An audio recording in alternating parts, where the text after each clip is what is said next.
Seja bem-vindo ao estudo do Salmo 102. Salmo 102 é uma oração do aflito, vendo-se desfalecido e derramando a sua queixa perante a face do Senhor. O título é: Um servo aflito pede a restauração de Jerusalém. Vamos ao texto bíblico. Ouve a minha oração, Senhor. Chegue a ti o meu grito de socorro. Não escondas de mim o teu rosto quando estou atribulado. Inclina para mim os teus ouvidos. Quando eu clamar, responde-me depressa. Esvai-se os meus dias como fumaça, meus ossos queimam como brasas vivas. Como a relva ressequida está o meu coração, esqueço até de comer, de tanto gemer estou reduzido a pele e osso. Sou como uma coruja do deserto, como uma coruja entre as ruínas. Não consigo dormir, tornei-me como um pássaro solitário no telhado. Os meus inimigos zombam de mim o tempo todo.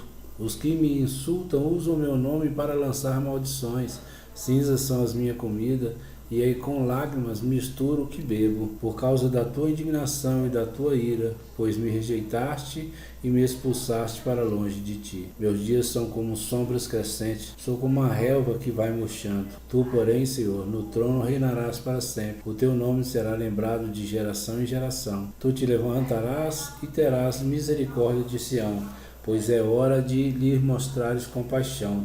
O tempo certo é chegado, pois as suas pedras são amadas pelos teus servos, as suas ruínas o enchem de compaixão. Então as nações temerão o nome do Senhor, e todos os reis da terra a sua glória, porque o Senhor reconstruirá Sião e se manifestará na glória que ele tem. Responderá à oração dos desamparados, as suas súplicas não desprezará. Escreva-se isto para as futuras gerações, e um povo que ainda será criado louvará o Senhor, proclamando: do seu santuário nas alturas o Senhor olhou, dos céus observou a terra, para ouvir os gemidos dos prisioneiros e libertar os condenados à morte. Assim o nome do Senhor será anunciado em Sião e o seu louvor em Jerusalém. Quando os povos e os reinos se reunirem para adorar ao Senhor, no meio da minha vida ele me abaterão com sua força, abreviou os meus dias. Então pedi-o, meu Deus, não me leves no meio dos meus dias, os teus dias duram por todas as gerações.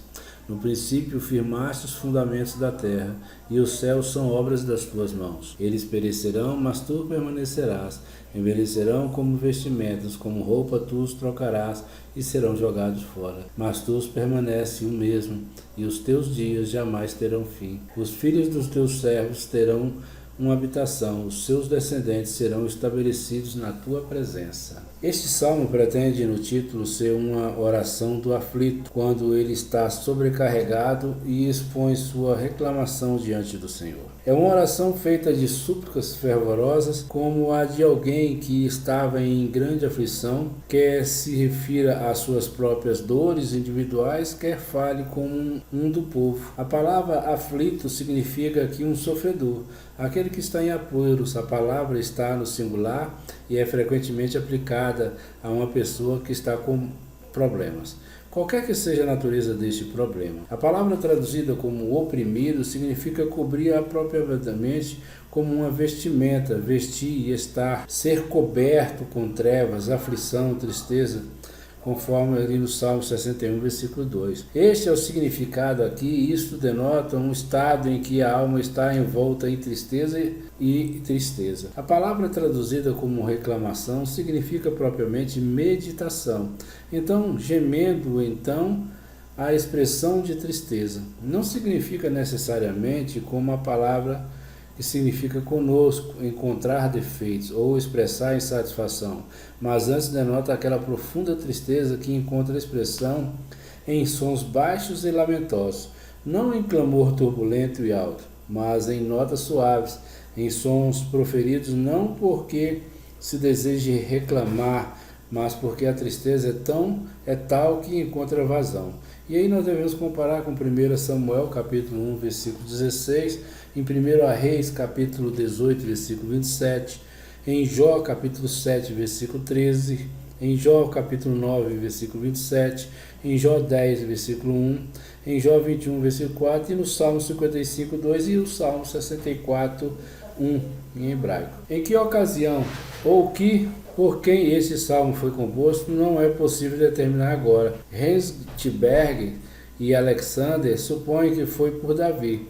Parece mais provável, no entanto, no Salmo 102, no versículo 13 a 21, que foi no tempo do cativeiro e foi em vista dos problemas daquele longo e cansativo exílio, e que o salmista não fala de problemas individuais e pessoais, mas fala como um do povo, como alguém do exílio com outros que haviam sido mantidos em cativeiro por muito tempo e que suspiravam por libertação e pela restauração de sua terra natal, em meio a essas dificuldades que são tão eternamente descritas nos 11 primeiros versículos.